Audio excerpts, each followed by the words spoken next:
Making movies is a grueling process, especially for the director, with the weight of the movie hanging above their head, with a lot of money riding on the success of them and the movie. However, some directors take things to extremes in order to get the end product they envisioned, even risking the lives of their cast and crew. So today on Top 10 Beyond the Screen, I'm going to be counting down our list of the top 10 times directors went too far. Before we begin though, be sure to stick around until the end of the video where I'll be responding to some of your comments. And with that, let's jump in.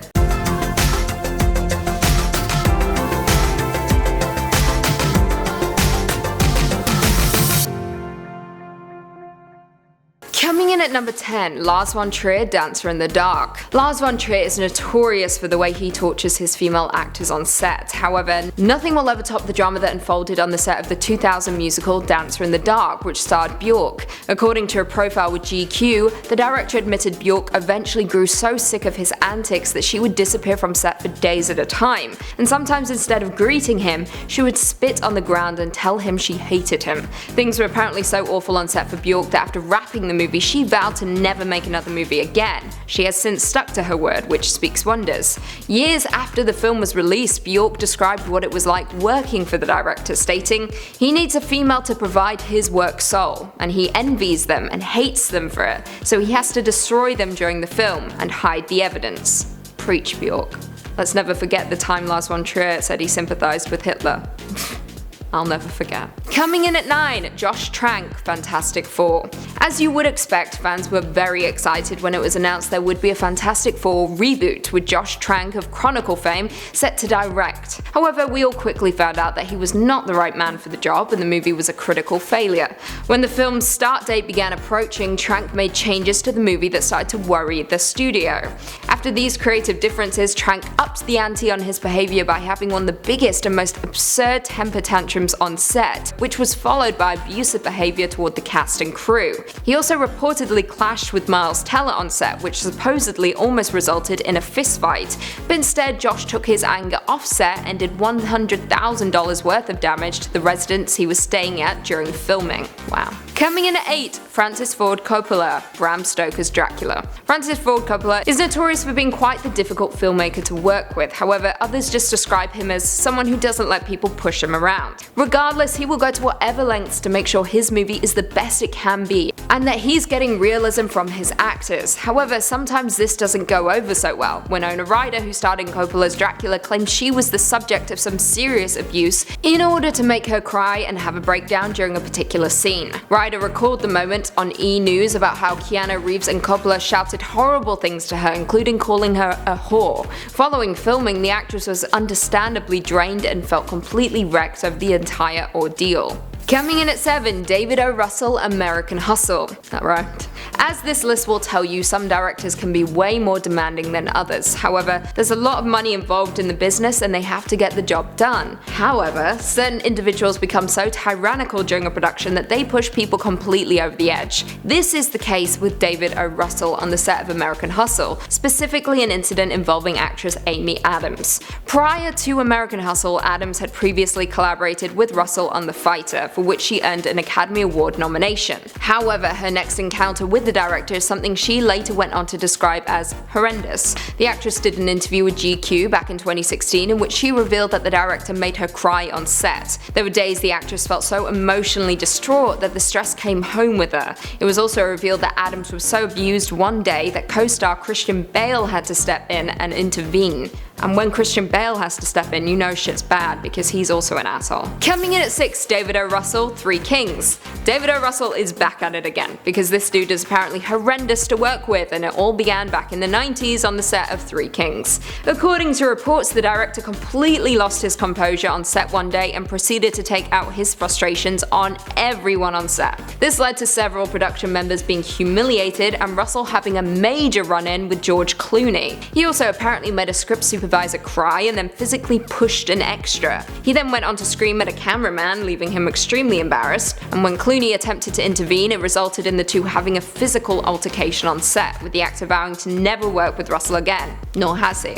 Don't f with Clooney, he's a silver fox. Coming in at 5, Vincent Gallo, The Brown Bunny. Everyone loves a realistic movie, something that sticks with viewers long after the credits roll. Now, for the most part, the actors don't do their own stunts or nude scenes. However, when they do, it adds a level of authenticity authenticity to the project. Director Vincent Gallo attempted to take his indie movie The Brown Bunny to the next level in terms of realism, and critics were shocked with how far the director went. Actress Chloe Sevigny starred alongside Gallo in The Brown Bunny, and at one point in the movie, the two had to become very intimate. Gallo wanted to extract as much realism as possible for the scene in order for the audience to resonate with the intimate moment. So, in order to do this, Gallo had Sevigny actually perform fellatio on him during the shot. This obviously had critics furious, with the film receiving hugely negative reviews. She doesn't actually have to do it in order for it to be realistic. That's why it's a movie, you know, so it's not real, it's fake. So, coming in at 4, Alfred Hitchcock, The Birds and Marnie. The 1960s were a very different time for Hollywood. People could get away with a lot more without being strung out to dry like many people in today's society, because of social media. Everyone's careers can be over in a second. Of course, during the 60s, the greatest director at work was Alfred Hitchcock, known for hits such as Psycho, Strangers on a Train, and Dial M for Murder. However, as most will know, Hitchcock had a dark side, a side that came out on set of both The Birds and Marnie.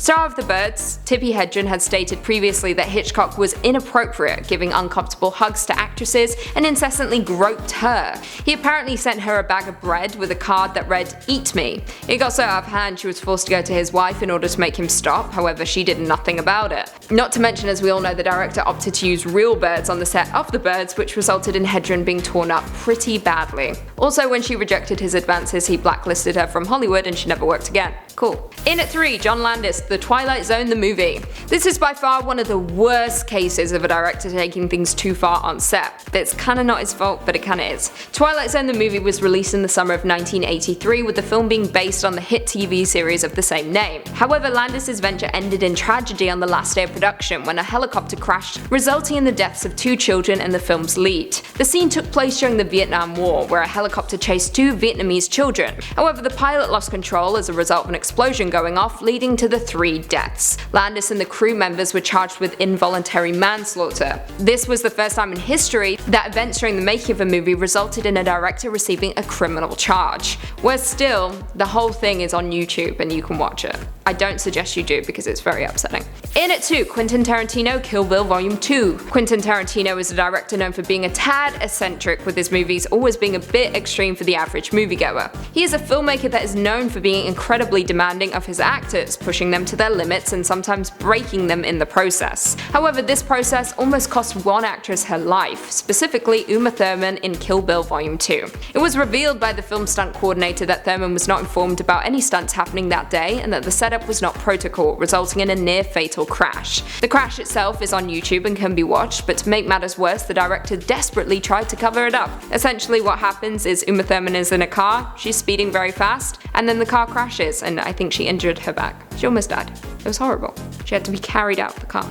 And finally, at number 1, Bernardo Bertolucci, Last Tango in Paris. Last Tango in Paris is a film known for having one of the most infamous and uncomfortable rape scenes in movie history. The film starred Marlon Brando, who was in his 40s at the time, alongside Maria Schneider, who was just 19 years old. The scene entailed Brando's character using a stick of butter as a lubricant before forcing himself on Schneider. However, the director wanted the scene to be as authentic as possible and for Schneider to be humiliated. He then publicly acknowledged that he never told Schneider about the scene, meaning that she never consented to the sexual act. The rape scene in Last Tango in Paris was an actual rape, which is disgusting. Well, there we have it. You guys agree with our list? Were there any directors that we missed? Leave us all your thoughts and feelings in the comments down below, and perhaps we can do a part 2. Before I go though, I just want to respond to a few comments from one of our last videos. Top 10 biggest celebrities who are broke part 3. The Mighty said, who wins in a fight, you or Joss? Be honest. I did do karate for a number of years, but have you seen Joss's abs? They don't end. Regardless though, I would win, we know that.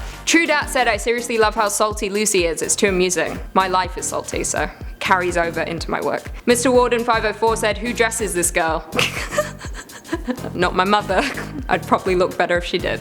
James T said, hail Queen Lucy, may she never be broke. I mean, comes and goes, doesn't it, money? Throw it all away on Ubers to work. And on that note, if you haven't already, be sure to give this video a big thumbs up, subscribe, and turn on notifications so you never miss another Beyond the Screen vid. And until next time, see you later.